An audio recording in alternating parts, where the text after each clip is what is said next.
Bienvenidos a un nuevo análisis de el MBA en tu bolsillo. Hoy vamos con una pregunta que, seguro que más de una persona se ha hecho alguna vez. ¿Por qué algunas tecnologías que parecen, no sé, destinadas a cambiar el mundo acaban en un cajón, mientras que a otras, a veces más simples o incluso peores, se convierten en el estándar? ¿Qué es esa magia negra que separa una idea brillante de un negocio que factura millones? Pues fíjate que la respuesta no está donde casi todo el mundo mira, no está en los laboratorios de ingeniería ni en una lista de características del producto. La respuesta está en la calle, está en la psicología del mercado. La gente no adopta una tecnología nueva todos a la vez y por las mismas razones. Es un proceso que sigue un patrón muy claro, como una especie de ola. Pero es una ola con una grieta enorme en medio, una grieta donde se ahogan, la gran mayoría de las startups. ¿Una grieta? ¿Un abismo? La verdad es que suena bastante dramático, pero entiendo que es el centro de nuestro análisis de hoy. Vamos a desgranar el llamado ciclo de vida de la adopción de tecnología, que básicamente es como un mapa de cómo reaccionamos las personas ante lo nuevo. Y, lo que es más importante, nos vamos a asomar a ese abismo para entender por qué es tan peligroso y, claro, cómo algunas empresas han logrado saltarlo. Sí. Y para que no se quede en una simple teoría de marketing, vamos a apoyarnos en los principios de un sociólogo, Everett Rogers, sobre la difusión de innovaciones. Esto nos va a dar el porqué profundo, ¿sabes? El porqué del comportamiento humano ante el cambio. El objetivo es que al terminar tengamos un marco estratégico, una especie de GPS para lanzar productos innovadores sin acabar, en el fondo de esa grieta. Venga, pues pongamos ese mapa sobre la mesa. Este ciclo se suele representar como una curva de campana, la típica campana de Gauss, que divide a todo el mercado en 5 tribus. La primera, los que están en la avanzadilla de todo, son los innovadores. Supongo que son los que hacen cola de noche para comprar el último gadget, ¿no? Los techies. Esos mismos. Los entusiastas de la tecnología. Les apasiona por la tecnología en sí misma. Son los que se compran la versión 1.0 de absolutamente todo, sabiendo que va a tener fallos. Les da igual una mala documentación, que la batería dure media hora, lo que quieren es el puro placer de tocar el futuro. Geoffrey Moore, el autor que popularizó todo esto, los llama la leña menuda. Son clave para encender la primera llama, pero solo con ellos no vas a calentar la casa. ¿Entendido? La chispa inicial. ¿Y quiénes son los siguientes en atreverse? Porque imagino que después de los locos de la tecnología tiene que aparecer alguien con dinero. Pues has dado en el clavo. Son los primeros adoptantes, o como a mí me gusta llamarlos, los visionarios. Y ojo, porque estos no suelen ser tecnólogos. Son directivos, CEOs, gente que mira tu tecnología y no ve un aparato. Ven una oportunidad de negocio. Ven una revolución para su sector. Buscan un salto cuántico, una ventaja competitiva brutal que ponga a sus rivales a temblar. Suena muy bien. Clientes con visión de futuro y con un buen presupuesto. Es el sueño de cualquier startup. Sí, pero es un sueño con truco. Están dispuestos a correr un riesgo enorme, pero a cambio te exigen la luna. Sus proyectos son de altísimo perfil. Si sale bien, eres una heroína. Si sale mal, desapareces del mapa. Y lo más importante de todo, son muy pocos. Vale, y aquí es donde me imagino que muchas empresas se confían. Han conquistado a los techies, han convencido a un par de visionarios y ya se creen los reyes del mundo. Piensan que el resto del mercado va a caer como fruta madura. Y ahí cometen el error fatal. Porque el siguiente grupo, que es el mercado de verdad, el grande, es la mayoría precoz, los pragmáticos. Y esta gente, de verdad, no tiene nada, pero absolutamente nada que ver con los visionarios. ¿Por qué? O sea, ¿qué los hace tan diferentes? Porque un pragmático odia el riesgo. No quiere revoluciones, quiere evoluciones. Quiere mejoras que pueda medir y que no le compliquen la vida. Su pregunta no es ¿qué novedad trae esto? Su pregunta es ¿quién más de mi sector lo está usando ya y le va bien? Buscan referencias, casos de éxito, estándares. Quieren seguridad, no aventuras. Vale, entiendo el contraste. Es un choque de mentalidades total. Y después de los pragmáticos, la curva empieza a bajar. Ahí nos encontramos con la mayoría tardía, los conservadores. Exacto. A estos la tecnología, en general, les incomoda. Son escépticos por naturaleza. Solo adoptan algo cuando ya no les queda más remedio. Cuando se ha convertido en una necesidad y hay miles de tutoriales en YouTube y un teléfono de soporte 24 horas. Para ellos la novedad es sinónimo de problemas. Y ya al final de todo, los últimos de la fila, los rezagados. Esos ya directamente se oponen al cambio. Solo usan una nueva tecnología cuando viene tan integrada en otra cosa que ni se enteran. El ejemplo clásico es el microprocesador de los frenos ABS. Ningún rezagado fue a comprarse un ABS. Se compró un coche que casualmente lo traía, no quieren saber nada del tema. El modelo es clarísimo, la verdad, pero me da la sensación de que lo más importante no son los grupos en sí, sino lo que los separa, la distancia entre ellos. Ha sido al corazón del asunto. Everett Rogers ya nos advirtió de que esto es un proceso social. Cada tribu habla su propio idioma, y lo más importante, solo confía en los de su propia tribu. Un pragmático no le pide consejo a un innovador, lo ve como a un bicho raro. Y en esa falta de comunicación, en esa desconfianza, es donde nace el problema. Un momento. O sea, que no es una rampa suave de un grupo a otro, sino que hay un precipicio en medio. Eso lo cambia todo. Un precipicio, un abismo, un chasm, como lo bautizó Moore. Y está justo entre los visionarios y los pragmáticos. Es el punto donde el 90%, si no más, de las empresas de alta tecnología fracasan. Porque pasar de vender un sueño a unos pocos valientes a vender una solución probada a un mercado masivo son dos deportes completamente diferentes. Pero, ¿por qué es tan profundo ese abismo? ¿Por qué los pragmáticos no se fían de los visionarios? Al fin y al cabo, si a una gran empresa le ha funcionado, debería ser una buena señal, ¿no? Pues no. De hecho, es casi lo contrario. Un pragmático mira a un visionario y no ve a un pionero. Ve a alguien un poco kamikaze. Ve a alguien que se lanza a proyectos disruptivos, que arriesga el dinero de la empresa en una apuesta y que, si sale mal, probablemente se irá a otra compañía a tener otra visión. El pragmático, en cambio, sabe que tendrá que vivir con las consecuencias de su decisión durante años. Busca estabilidad, no fuegos artificiales. Además, lo que les motiva es justo lo opuesto. El visionario quiere oír palabras como revolucionario, disruptivo. El pragmático quiere oír estándar de la industria, mejora incremental, sin interrupciones. Es como si una startup llegara al mercado masivo hablando en un idioma que en lugar de atraer, asusta. El caso de la inteligencia artificial en los años 80 es el ejemplo del libro. Tenía un apoyo bestial de los visionarios, las empresas del Fortune 100 invirtiendo a espuertas, portadas en el Wall Street Journal. Parecía imparable. Y sin embargo, nunca llegó al mercado masivo. Se estrelló en el abismo. Para los pragmáticos era una caja negra, demasiado compleja, no se integraba con nada, no tenía soporte. La tecnología sobrevivió, sí, pero escondida bajo el nombre de sistemas expertos. La etiqueta IA se convirtió en veneno durante décadas. Vale, el abismo es real y es muy peligroso. Si los pragmáticos son tan especiales, ¿qué demonios necesitan para dar el salto? ¿Qué es lo que les convence? Aquí es donde volvemos a Rogers, que fue un genio en esto. Identificó 5 factores clave que hacen que una innovación triunfe. El primero es la ventaja relativa, es decir, es perceptiblemente mejor que lo que había antes. Y la palabra clave es perceptiblemente. No basta con ser mejor, tiene que parecerlo. Ah, ya lo pillo.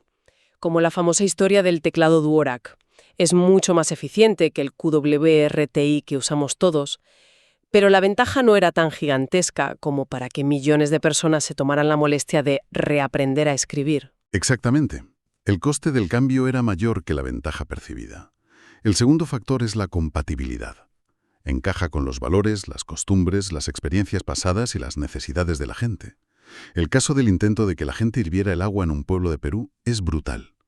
Fracasó porque en su cultura el agua hervida era agua caliente, y eso solo lo tomaban los enfermos. Beberla estando sano era impensable. La idea era incompatible con sus creencias más arraigadas.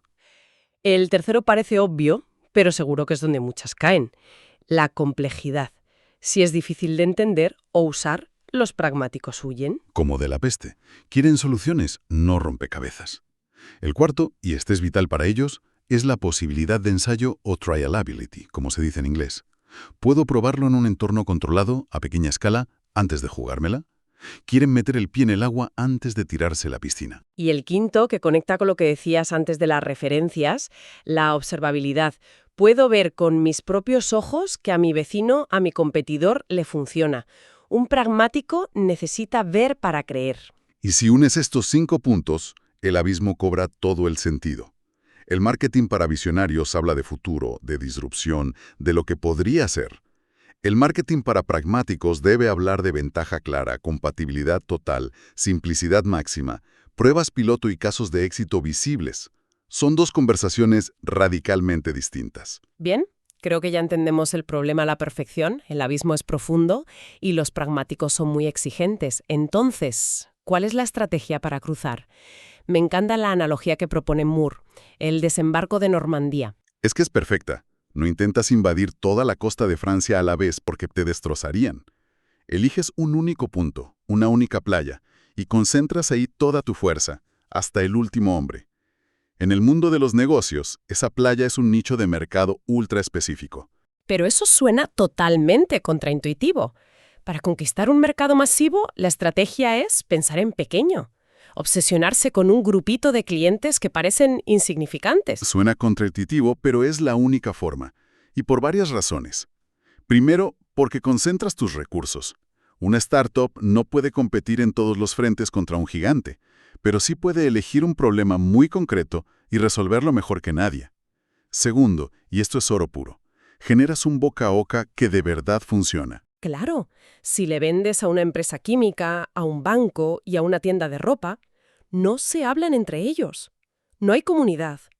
Pero si les vendes a 5 despachos de abogados especializados en patentes, de repente, todos los abogados de patentes del país saben quién eres. Creas un incendio en una comunidad que se fía entre sí. Y tercero, te conviertes en líder de mercado. Los pragmáticos siempre quieren comprar al líder para minimizar el riesgo. Pues bien, al dominar un nicho, puedes decir con total credibilidad, soy el líder del mercado para X. Y esa etiqueta es un imán para el resto de pragmáticos de ese nicho. El caso de Documentum que se menciona en las fuentes es espectacular. Una empresa estancada con ingresos planos durante años. Estaban en medio del abismo, a punto de ahogarse, y su nuevo CEO tomó una decisión que a muchos les sonó a locura. Dejar de vender a todo el mundo y enfocarse en un solo problema para un solo cliente. El problema era la gestión de documentos para los departamentos de regulación de las grandes farmacéuticas. Un nicho diminuto, pero con un dolor de cabeza gigantesco y carísimo si fallaban. ¿Y el resultado fue? En un año, 30 de las 40 farmacéuticas más grandes del mundo eran sus clientes. Habían cruzado el abismo. Y a partir de ahí empezaron a expandirse como si jugaran a los bolos. De regulación pasaron a investigación, de farmacéuticas a química, de química a petroleras. Pero todo empezó en esa única cabeza de playa. Otro ejemplo genial es el de la Palm Pilot. El mercado de las PDAs, los asistentes personales, estaba muerto en el abismo. El Newton de Apple había sido un fracaso estrepitoso por querer ser un ordenador de bolsillo. Palm hizo justo lo contrario. Se enfocó en un solo tipo de persona, el profesional ocupado que ya tenía un PC. Su promesa no era reemplazar el PC, para nada. Era ser su compañero perfecto para una sola cosa, gestionar la agenda y los contactos de forma súper sencilla. Y sobre todo, sincronizarse con el PC con un solo botón. Esa obsesión por la simplicidad y por resolver un solo problema para un solo nicho fue lo que les hizo crear una categoría y dominarla durante años. Esto que dices de la Palm Pilot me lleva a otro concepto clave que se trata en el análisis. No bastaba con el aparato, necesitabas el software en el PC, el cable, la base para sincronizar, todo el pack. ¿Es eso a lo que se refieren con el producto completo? Justo. Es una idea fundamental. Para un pragmático, el producto no es lo que sale de la caja. El producto completo es todo el ecosistema de productos y servicios que son necesarios para que pueda resolver su problema de verdad. Es como dice el dicho, nadie compra un taladro, la gente compra el agujero en la pared. El producto completo es el taladro, la broca adecuada, el alargador si hace falta y quizás hasta el tutorial de YouTube que te explica cómo no destrozar el azulejo. Y al principio, cuando estás cruzando el abismo, no puedes esperar a que otros creen ese ecosistema por ti. Tienes que orquestarlo tú misma. Tienes que asumir esa responsabilidad, al menos al principio. El caso de Lawson Software es otro gran ejemplo. Era una empresa pequeña compitiendo contra gigantes como Oracle y SAP. Una batalla perdida de antemano. ¿Qué hicieron? Se enfocaron en el nicho del sector sanitario. Hospitales, redes de salud. Y no se limitaron a venderles su software de finanzas y recursos humanos, sin más. No. Construyeron el producto completo para un hospital. Crearon interfaces para que su software se hablara con los sistemas de gestión de pacientes que ya existían en los hospitales. Añadieron módulos para gestionar materiales específicos de un quirófano, por ejemplo, y se aseguraron de cumplir con toda la enrevesada normativa sanitaria. Al hacer eso, para un director de hospital, la decisión era obvia. Se convirtieron en la solución integral y sin riesgo para su sector. Al final da la sensación de que todo esto se reduce a cómo se comunican las personas, ¿no? No es solo una decisión de compra racional, es un fenómeno social, casi de contagio. Realmente. Y aquí los canales de comunicación importan muchísimo. Los medios de comunicación masiva, la publicidad, eso sirve para la primera fase, para que la gente sepa que existes, la fase de conocimiento. Pero para la fase de persuasión, la que de verdad lleva a la compra, lo que funciona son los canales interpersonales. La charla con un colega en un congreso, el consejo de alguien de confianza. Por eso es tan potente la estrategia del nicho, porque activas esas conversaciones de pasillo. Y me imagino que las ideas no siempre se adoptan tal cual, como vienen de fábrica, ¿verdad? La gente tiende a adaptarlas, a darles su propio toque. Por supuesto. Rogers lo llamó reinvención, y es una señal de que la adopción va bien, de que el mercado se está apropiando de la innovación. A veces, los usuarios descubren usos para tu producto que ni tú misma habías imaginado. Hay un caso de estudio que se menciona que es un poco oscuro, pero muy claro sobre esto. La evolución de los secuestros aéreos en los años 60 y 70. Sí, es un ejemplo extremo, pero ilustra el poder del aprendizaje social a la perfección. Al principio, los secuestros eran para desviar aviones a Cuba. Las autoridades tomaron medidas. Entonces, la táctica fue reinventada para pedir rescates millonarios. De nuevo, hubo una respuesta policial y de seguridad. Luego surgió otra reinvención, la amenaza de bomba y la huida en paracaídas. Cada nueva táctica se difundía a través de la cobertura mediática detallada, y otros la copiaban y la mejoraban. Fue un ciclo perverso de innovación que solo paró cuando los medios acordaron, de forma voluntaria, dejar de publicar los detalles de las técnicas, cortando así el canal de aprendizaje. Es increíble, demuestra de forma muy potente cómo se difunde y adapta una idea en una red social, para bien o para mal. Exacto.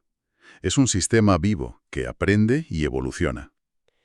Bueno, creo que el mapa ha quedado bastante claro. La adopción de tecnología no es una carrera de velocidad, es más como cruzar un territorio lleno de tribus distintas, cada una con sus propias costumbres y sus miedos. Y el éxito no está en tener el mejor vehículo, sino en saber cómo hablar con cada tribu y sobre todo en tener un plan de batalla para saltar ese gran abismo que separa el mundo de los soñadores del mundo de los pragmáticos. Si hay que quedarse con una sola idea, creo que es esta. Para ganar a lo grande, primero tienes que pensar en muy, muy pequeño. Se trata de encontrar esa cabeza de playa, ese nicho donde tu producto no es solo una opción más, sino la única solución lógica y completa. Desde esa posición de fuerza, y solo desde ahí, puedes empezar la conquista del mercado general. Es una estrategia de invasión, no de marketing masivo. Y para terminar, una reflexión que nos deja todo este material y que es de total actualidad. Con la explosión de la inteligencia artificial generativa, tenemos a cientos de empresas justo al borde de este abismo. Tienen una tecnología potentísima, adoptada ya por todos los innovadores y visionarios del planeta. La pregunta del millón para ellas ahora es, ¿cuál es vuestra cabeza de playa? ¿Cuál es ese nicho concreto, ese problema de misión crítica para el que podéis construir un producto completo y convertiros en la opción indiscutible? La respuesta a esa pregunta seguramente definirá quiénes serán los gigantes tecnológicos de la próxima década.